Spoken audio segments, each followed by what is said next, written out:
December 1942, Yokohama Harbor. A damp mist crawled over the docks as the night's fog rolled in from the sea. Workers stood motionless, staring toward the radio speaker mounted high on a warehouse beam. The announcer's voice, trembling beneath the static, repeated the same line that had stunned the Empire's engineers. Another American carrier had appeared in the Pacific, a ship the Japanese Navy had no record of. NHK Radio Broadcast Log, Deck 1942. Across Japan's war factories, disbelief turned to dread. How could the United States, supposedly reeling from the devastation of Pearl Harbor just a year earlier, be producing a full-sized aircraft carrier every few weeks? It defied the laws of time, of steel, of human labor itself. To the citizens of Japan, locked in ration lines and air raid drills, it was an industrial ghost story, an enemy conjuring warships out of thin air.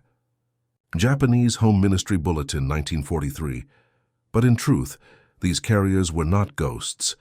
They were born in the molten heat of furnaces thousands of miles away, in the vast shipyards of America, where men and women worked in shifts so relentless that the sparks from welding torches never ceased. At the Newport News shipbuilding yard, cranes swung day and night, hauling 40-ton armor plates into place. Along the Delaware River, Bethlehem Steel's assembly lines thundered with hydraulic presses. U.S. Navy Bureau of Ships Production Report, 1943. To the Japanese intelligence analysts studying reconnaissance photographs, it seemed impossible. Before the war, constructing a single fleet carrier like the Shokaku had taken Japan nearly 2 years, 1,500,000 man-hours of precision work, hand-riveted and meticulously fitted. Yet by late 1943, the U.S. Navy was launching new Essex-class carriers in barely 12 months, sometimes less. Imperial Navy Technical Division Report, 1944. The miracle was not just in steel, but in system. America had turned war production into an exact science. Every rivet, every beam, every gun mount had a blueprint, not for one ship, but for dozens. Henry J. Kaiser's shipyards, masters of modular construction, could assemble entire hull sections like pieces of an enormous puzzle. Prefabricated bulkheads arrived by rail from inland factories.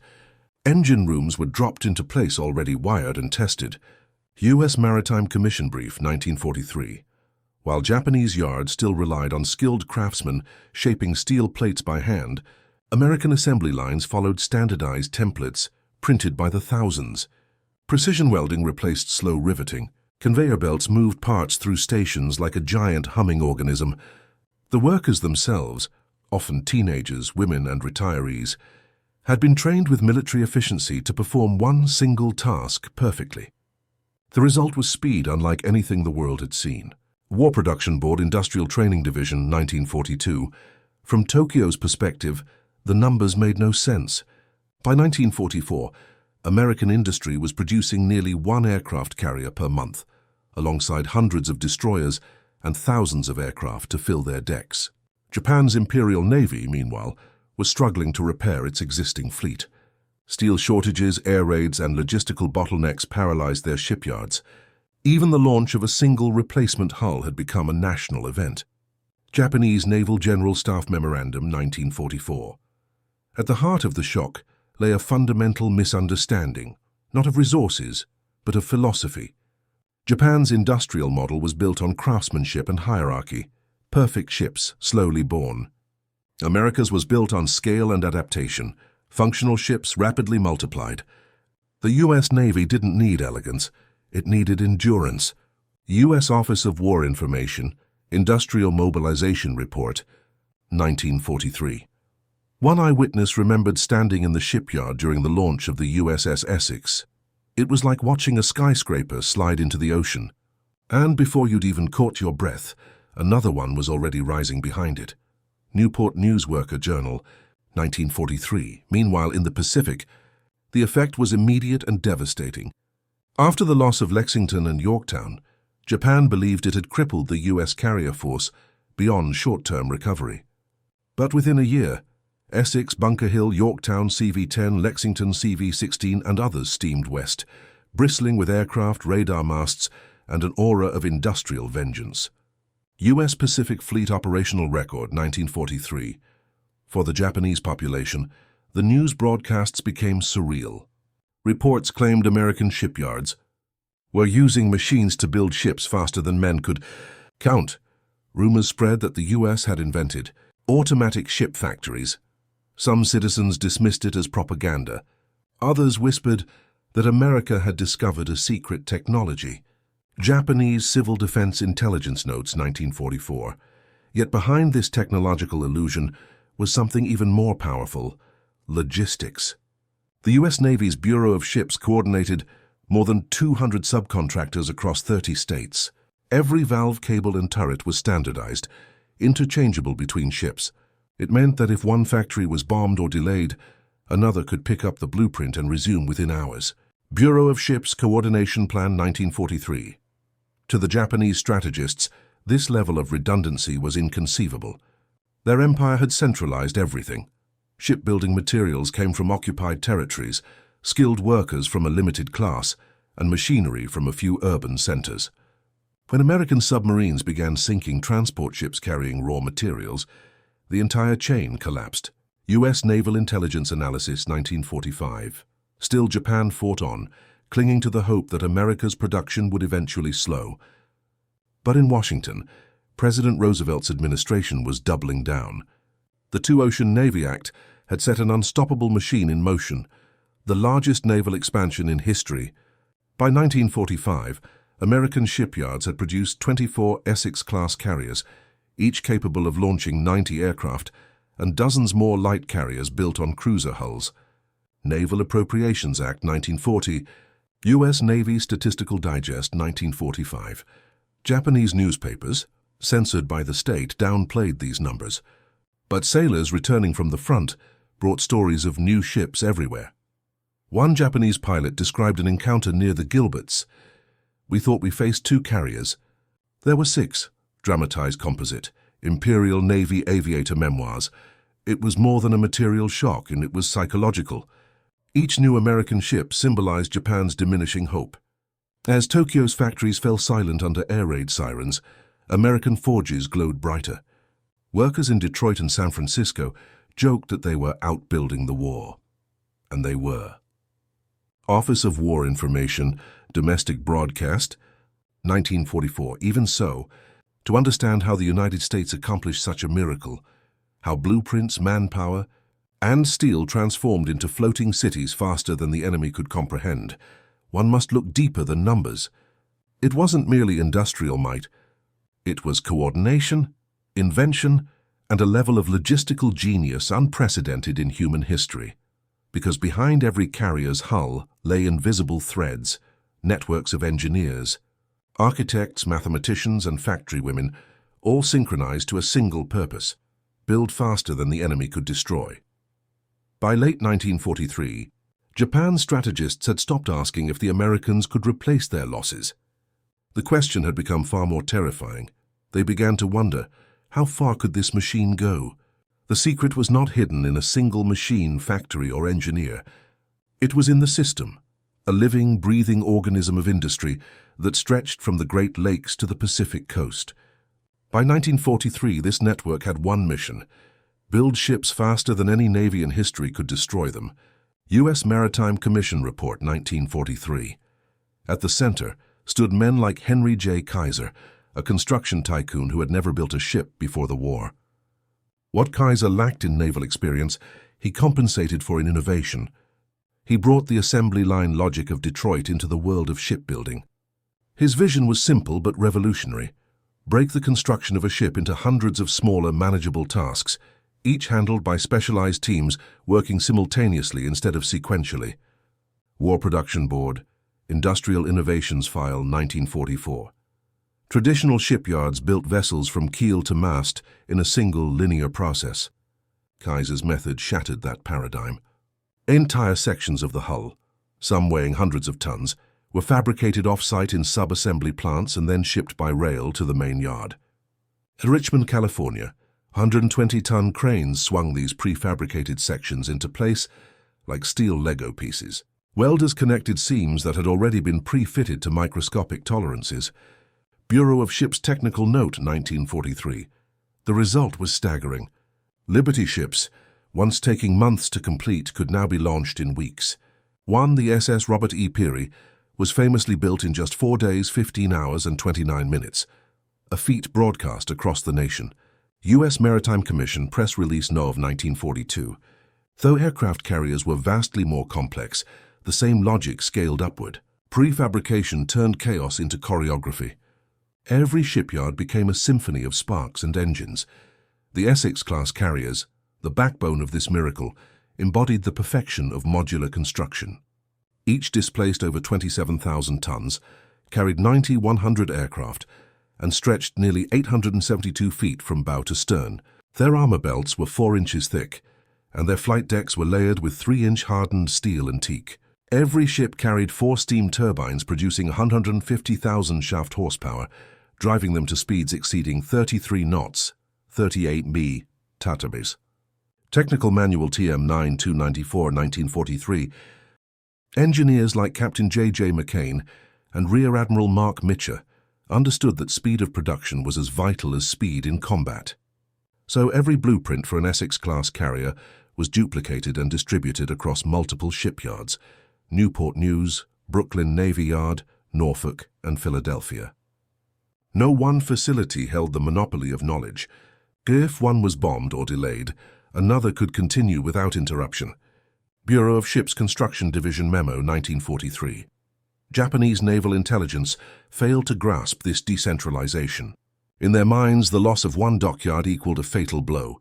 For the Americans, redundancy was armor. The same plans were printed on hundreds of drafting tables across the continent, guarded by clerks and engineers who worked through the night. Office of Naval Operations, Engineering Distribution File 1944. The human element was equally astonishing. Nearly 1 million shipyard workers labored in rotating shifts. Over 200,000 were women, known as Wendy the Welders.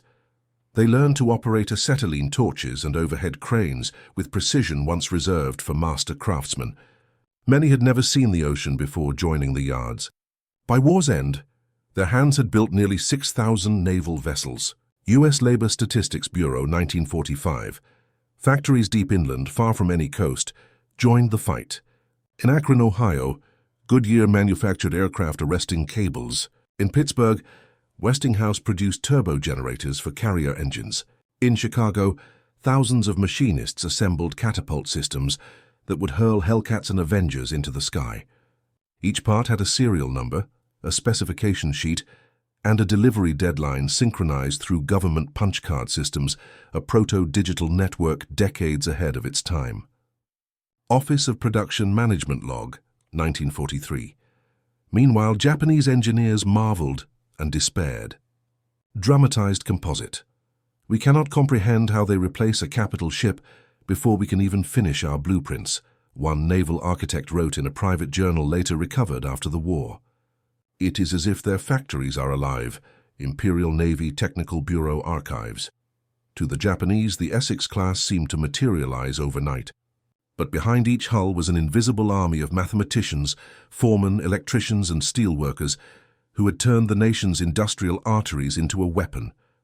America's economy was a battleship of its own, its engines powered not by oil, but by coordination. U.S. Department of War Industrial Mobilization Plan, 1943. Then came the proof, the Battle of the Philippine Sea, June 19th at 20, 1944. Known forever as the Great Marianas Turkey Shoot, it was the moment America's shipbuilding miracle revealed its true power. At dawn on June 19th, radar operators aboard the USS Lexington, CV-16, detected hundreds of incoming Japanese aircraft.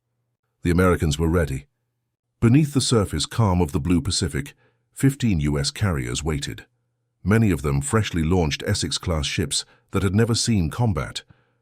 They formed the most powerful carrier task force in history, Task Force 58, commanded by Admiral Mark Mitcher. U.S. Pacific Fleet Combat Report, 1944. Each carrier's deck teams worked with mechanical precision. Bombers were armed, fueled, and launched in rapid cycles, 40 seconds per plane. Flight decks turned into conveyor belts of destruction. By the end of the day, more than 300 Japanese aircraft lay burning in the sea. American losses 29. U.S. Navy After-Action Report, June 1944. From Tokyo, the reports were devastating. Japan's elite naval aviators, the last veterans of Pearl Harbor and Midway, were gone. "Our sky is empty," one admiral confessed in despair. Dramatized composite, post-war interrogation transcript, but perhaps more terrifying was what came next. While the Japanese scrambled to rebuild, the United States simply replaced every aircraft lost in the battle within days. Spare planes arrived from mainland factories before the returning pilots even landed. Meanwhile, two more carriers, the Ticonderoga and Bennington, were already fitting out at Newport News, destined for the next offensive. Bureau of Aeronautics Supply Log 1944. The scale of replacement stunned both friend and foe. For every ship Japan launched, America launched 5. For every plane Japan built, America built 10. The Pacific War had become a production race, and Japan was out of fuel, steel, and time. U.S. Strategic Analysis Division, 1945. In this new kind of warfare, ingenuity was as deadly as firepower. American welders, machinists, and logisticians had become combatants in their own right, soldiers of the assembly line. Their battlefields were the shipyards, their weapons, the blueprints and cranes that gave the Pacific its floating fortresses. War Department Public Bulletin, 1944. By the end of 1944, the U.S. had 24 Essex-class carriers in commission and more under construction. Each one represented not only a technological triumph, but a declaration that the arsenal of democracy could outbuild any empire that sought to destroy it. U.S. Navy Statistical Digest, 1945. And yet, the true impact of this machine, psychological, strategic, and human, went far beyond tonnage and steel. Because when an enemy begins to believe that your factories can defy time itself, the war is already half won. By early 1945, Japan's cities glowed red at night, not from lanterns or victory parades, but from fire. Industrial centers that once forged the pride of the empire now burned under waves of American bombers, launched from those very same carriers that Japanese citizens once believed impossible to exist. U.S. Strategic Bombing Survey, 1946. The people of Tokyo, Osaka, and Kobe looked upward and saw the symbols of their unraveling. The endless tide of aircraft seemed mechanical, inexhaustible, and precise, as if guided by the invisible hands of an enemy that never tired, never paused, and never ran out of machines. Even Japanese school textbooks began referring to America as a factory nation, one that could produce victory faster than we can pray. Japanese Education Ministry text, 1945. In truth, that perception wasn't far from reality. For every Japanese bomb that fell, America built another carrier deck. For every warship lost, another slid into the Pacific, already crewed, supplied, and battle-ready. This industrial immortality broke the psychological backbone of Japan's leadership. "We cannot fight men who make ships faster than they can be sunk," lamented Admiral Osami Nagano, chief of the Imperial Naval General Staff.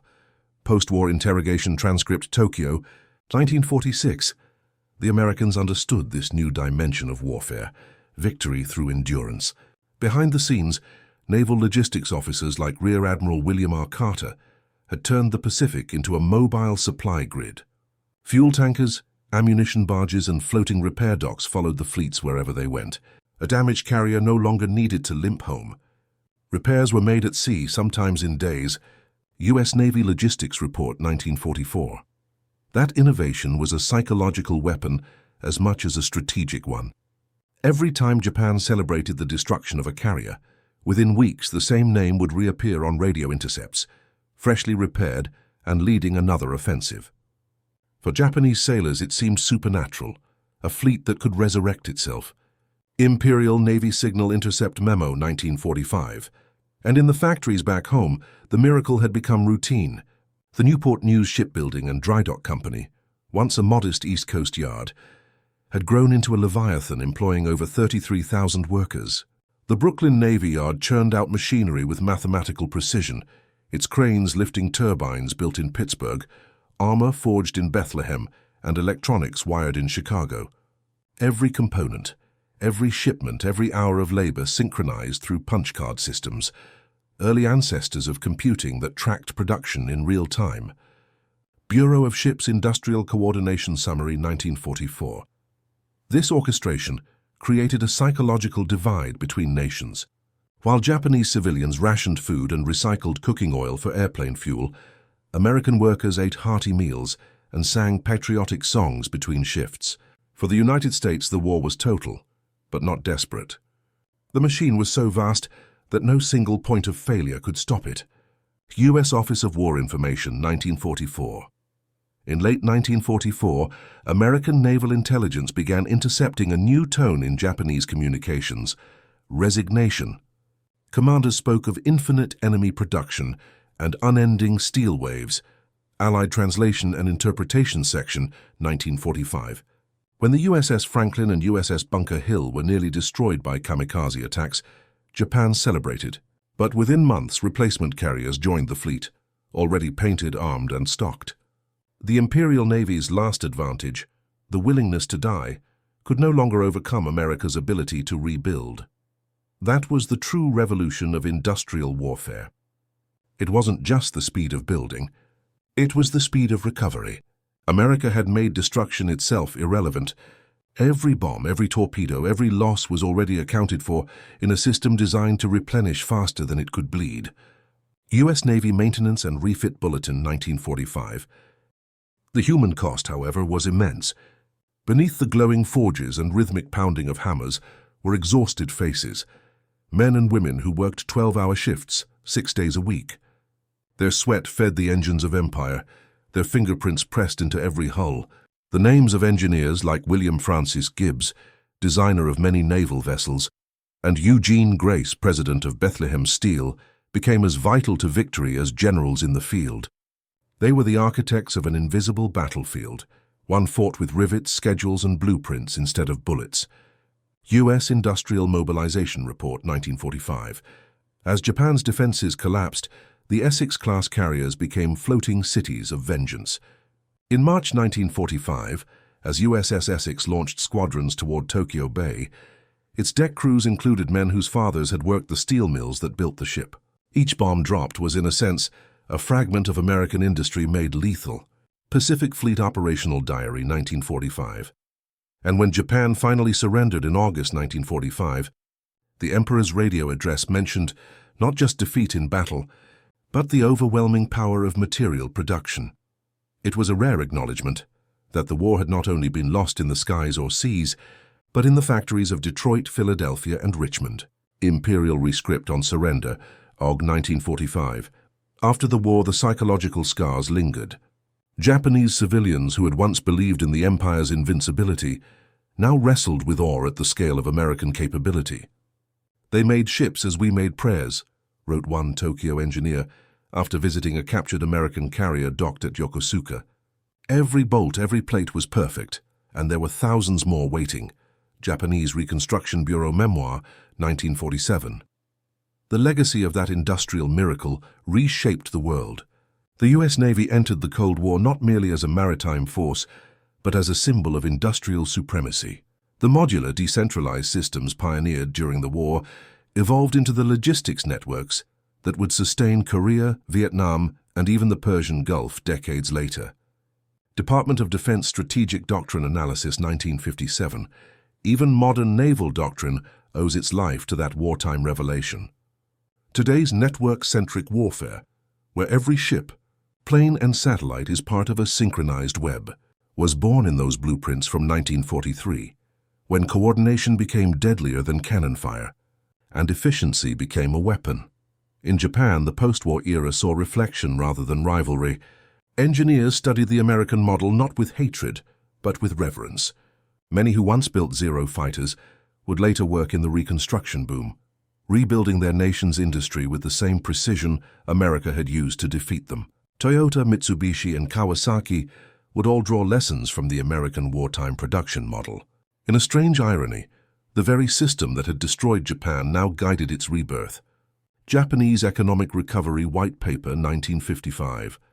Standing on the deck of a surviving Essex-class carrier today, the USS Yorktown, preserved as a museum, one can still feel the hum of the machine that changed history. Beneath the steel lies a story not of war alone, but of human organization at its most powerful and terrifying.